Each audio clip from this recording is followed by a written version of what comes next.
That's my boy. Spike and Tyke are the two no-nonsense bulldogs introduced to the classic Tom and Jerry cartoons in the early 1940s as a way to add an extra dynamic to the ever-popular series. Over the years, the characters have appeared in various styles, designs, and personalities, often as foes, but occasionally as friends. In 2021, to celebrate the release of Tom and Jerry the movie, I will explore the inception and almost 80-year history of the fan-favourite side characters, focusing on how they have evolved over time. In this edition of Cartoon Evolution Shorts.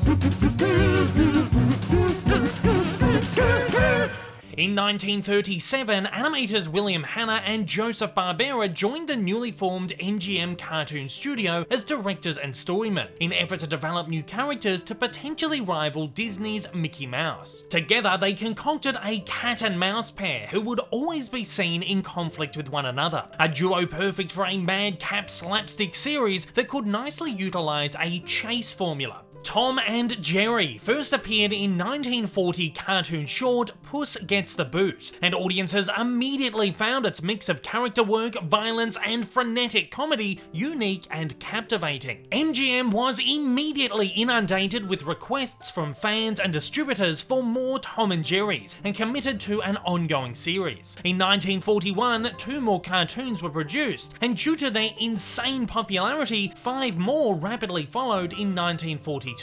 As these earliest shorts simply featured Tom and Jerry warring against each other, Hanna and Barbera knew they needed to mix things up quickly to prevent the series from becoming repetitive and tired, and soon began introducing new characters into the mix to keep the series fresh with an extra element of conflict. Characters debuting over the following decade included rival alley cats Butch, Meathead, Topsy and Lightning, Tom's love interest and regular femme fatale Toodles Galore, Jerry's cousin Nibbles aka Tuffy, and Tom's occasional prey Quacker, a yellow duck who later morphed into Hanna-Barbera TV favourite Yacky Doodle. However, arguably the most popular recurring character was the first introduced, a large feisty bulldog named Spike. Spike first appeared unnamed in 1942's Dog Trouble, the 5th Tom and Jerry. Here, Spike is disrupted from his sleep by one of the rambunctious pair's chasers and goes after them both. Tom and Jerry fight back, making the short one of very few where they team up to defeat a common enemy. Clearly, the introduction of Spike mixed up the formula very early on. In this short, Spike appears as a somewhat realistically designed mute bulldog with grey fur and a red collar. However, the film's poster strangely depicted him with a brown coat and a blue collar. Spike didn't reappear again until 1944. That year's Puttin' on the Dog returned him to the same mute, realistic form, though The Bodyguard, which released 3 months earlier but was likely put into production after, depicted him in an evolved form. In this one, he appeared more anthropomorphic, able to stand on 2 feet and speak, with a voice provided by the great Billy Bletcher.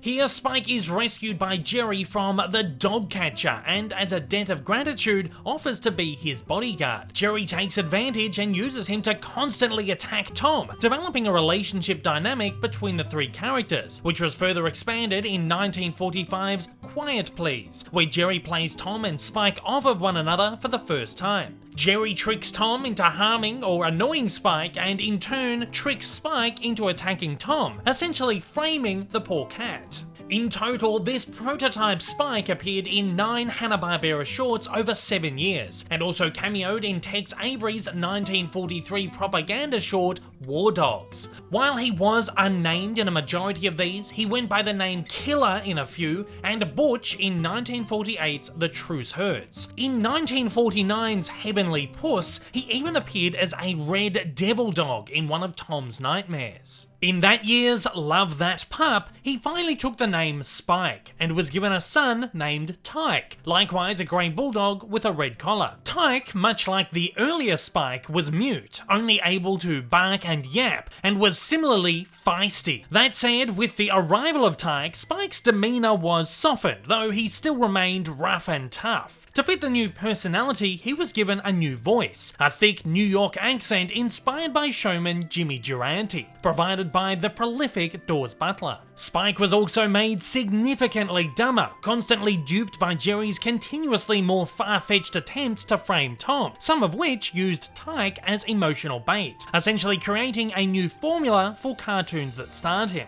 Though some do believe that Spike simply acts the fool as an excuse to lash out at Tom because of his biological aversion to cats. Spike and Tyke were also made pets of Tom and Jerry's owner, and a majority of these cartoons took place in their backyard. In total, Spike and Tyke appeared in 8 classic Tom and Jerry's together between 1949 and 1958, though Spike sporadically appeared as the solo antagonist in a further 9, also cameoing in another Tex Avery cartoon, The Three Little Pigs, in 1953. Design-wise, the two characters remained practically the same throughout, though beginning with 1953's That's My Pup were occasionally depicted with a beige coat instead of grey. From short to short, their coats rotated between colours, almost seemingly at random. Simultaneously, in 1949, Tex Avery debuted his own bulldog character named Spike in MGM's droopy cartoon Wags to Riches. Avery's Spike Bulldog soon became a recurring villain in droopy cartoons, even appearing in a number of his own solo shorts. While produced at the same studio, it's important to note that this was not the same character, though it should have confused audiences of the day. Avery's Spike appeared in 12 cartoons before his name was changed to Butch in 1955's Deputy Droopy, to avoid confusion with the more popular Tom and Jerry Spike. Coincidentally or not, as mentioned, Butch was also a name used by the pre-1949 proto Tom and Jerry Spike, and a name currently used for the rival cat in the Tom and Jerry cartoons. To make things even more confusing, Friz Freleng over at Warner Brothers debuted his own Spike the Bulldog in the Looney Tunes cartoons in 1952, though he only appeared in 2 shorts.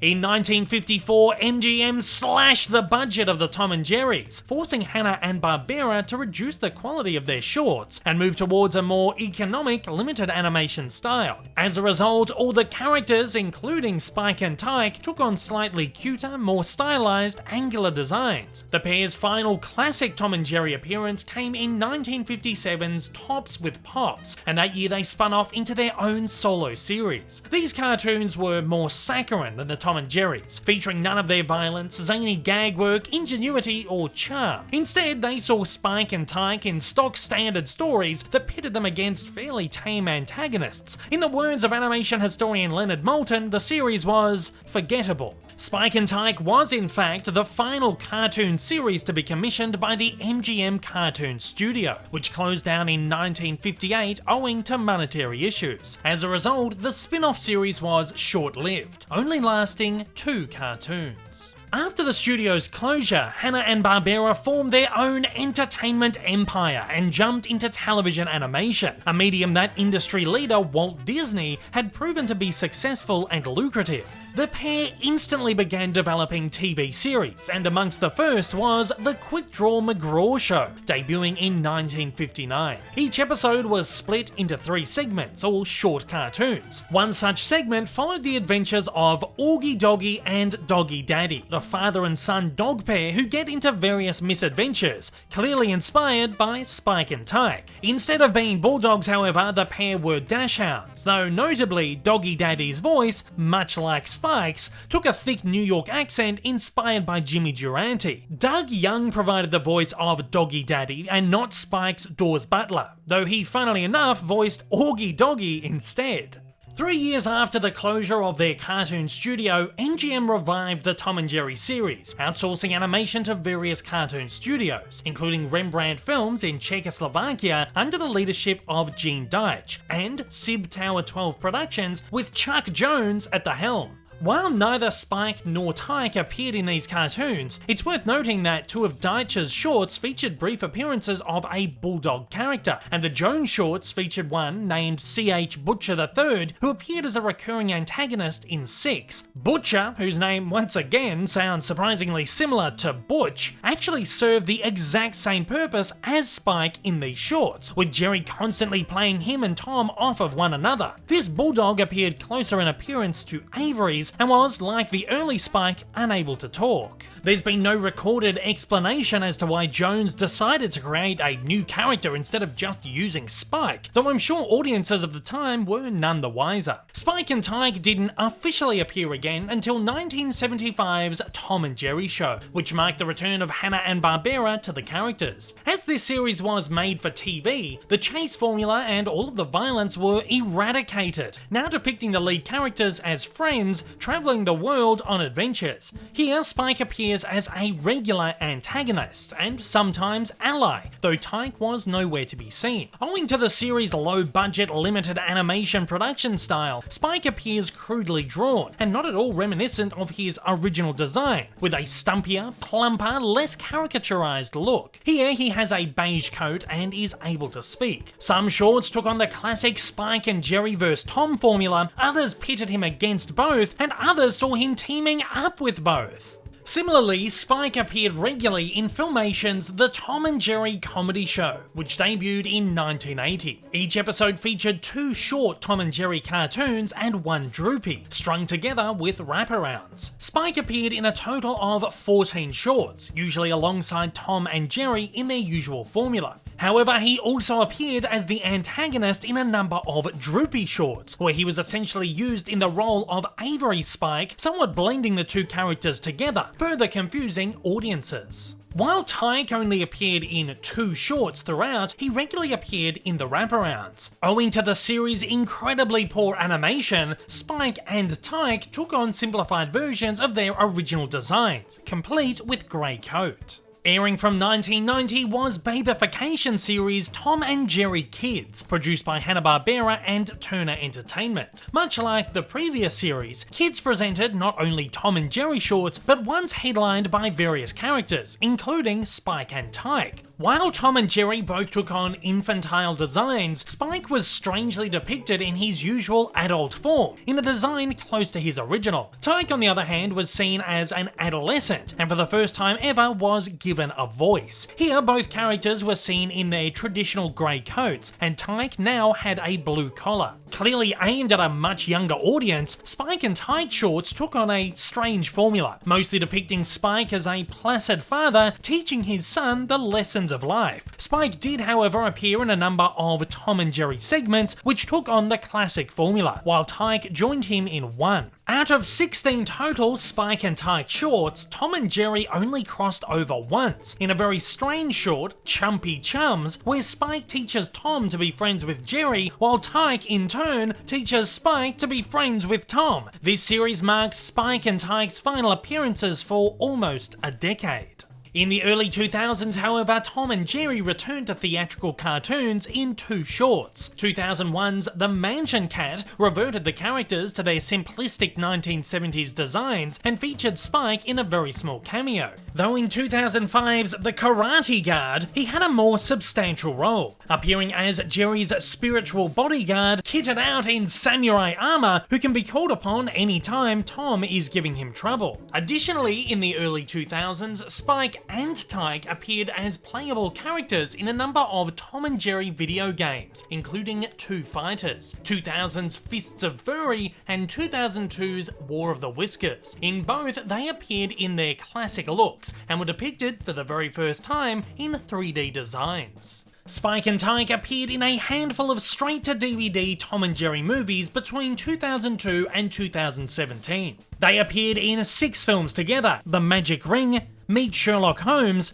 Robin Hood and His Merry Mouse, Giant Adventure, Spy Quest, and Back to Oz, while Spike appeared in a further 4 alone: Blast Off to Mars, The Fast and the Furry, Shiver Me Whiskers, and Willy Wonka and the Chocolate Factory. Avery's Butch also appears in many of these, with the magic ring marking the first time he and Spike ever appeared on screen together, also alongside Butch the cat no less, finally cementing the two as individual characters. Between 2006 and 2008, Spike also appeared regularly in TV series Tom and Jerry Tales. While the series was fairly episodic, it saw a return to the classic chase formula, with 3 shorts per episode. In this series, Tom and Jerry were often seen inadvertently annoying Spike, who unleashes his wrath on Tom, though some shorts saw him acting antagonistically towards Jerry. Additionally, the series depicts Spike as being in a relationship with Tom's old flame, Toodles Galore, leading towards more animosity between them. Despite Spike starring in 25 shorts, Tyke only starred in 1. They both appeared in their classic designs and grey colour scheme. Spike, however, often appeared in different forms, including as a genie, a high-tech supervillain named Doomdog, and as a dogfish. Likewise, Spike was a regular character in over 100 episodes of The Tom and Jerry Show between 2014 and 2019. The series took on a similar format to Tales, however featured much more violence and a gorgeously vibrant digital animation style. Here, Spike was depicted as smarter than usual, having cottoned on to Jerry's schemes and often teaming up with Tom. Tyke appears in a total of 27 shorts, 25 alongside Spike and 1 all by himself.